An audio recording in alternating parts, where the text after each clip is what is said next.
il faut me changer, sinon ça va déborder. Quand le geste accompagne la parole.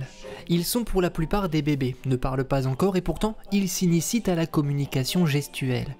Quelques comptines suffisent pour voir apparaître de premiers échanges entre enfants curieux et parents ravis. Je connais par cœur les musiques, je fais avec ma fille et tout, et elle aime bien quand je fais les trucs avec elle, elle s'endort avec la musique quand je fais avec elle. Moi je trouve ça génial. Pourquoi ? Parce que la petite rencontre d'autres enfants. Au lieu de crier, tu fais des signes et puis ils comprennent vite en fait. Franchement c'est un bon atelier franchement. Depuis maintenant 3 ans, la Maison départementale des solidarités et de l'insertion de Péronne propose cet atelier de lecture signée.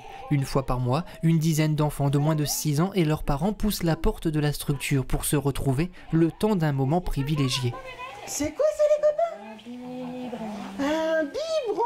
Ici, les parents se rencontrent, trouvent des outils pour communiquer avec leur enfant. Pour beaucoup, c'est aussi une façon de rompre l'isolement, notamment en zone rurale. On est loin de Saint-Quentin, on est loin d'Amiens, certains n'ont pas non plus de voiture. Donc c'est vrai que le problème de mobilité est aussi rester sur un village ou une petite ville avec la possibilité d'avoir des activités. Les parents sont très contents et ils peuvent venir à pied, en poussette. Donc voilà. Ça va ? Alors qu'est-ce que tu es venu faire aujourd'hui ? La parentalité au cœur des enjeux de la MDSI.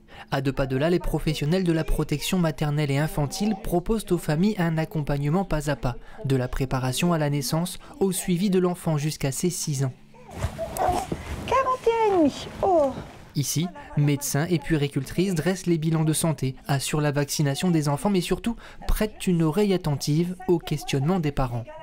Les gens ont besoin de se rassurer sur notamment la croissance de leur enfant, le développement psychomoteur, c'est-à-dire de savoir si l'enfant s'éveille correctement par rapport à son âge. C'est surtout ça leur inquiétude. Nous, par leurs questions, on leur explique comment s'en occuper. Et quand on voit que les conseils sont suivis et que l'enfant se développe comme Elina aujourd'hui, voilà, c'est que du bonheur. Et quand l'usager ne peut se déplacer auprès de la PMI, c'est la PMI qui vient à l'usager. Bonjour. Vous allez bien? Ça va et vous? Très bien. Ce bus, aménagé en cabinet médical, sillonne chaque mois une vingtaine de communes. À son bord, un médecin et une auxiliaire de puériculture assurent les consultations gratuites sur rendez-vous.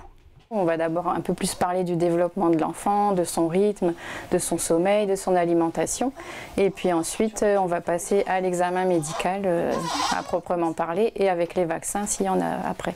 Pour les plus grands, on peut aussi proposer des dépistages de la vision, du langage, de l'audition.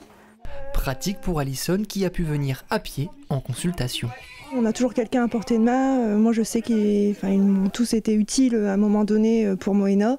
Ils ont suivi le début de sa naissance jusque-là, ces 2 mois. Donc je me dis c'est toujours bien d'avoir quelqu'un qui la connaît depuis le début, quoi. En 2023, le bus PMI a réalisé 654 consultations pour enfants. Un succès qui souligne une fois encore le besoin pour les mamans comme pour les papas de traverser plus sereinement l'aventure de la parentalité.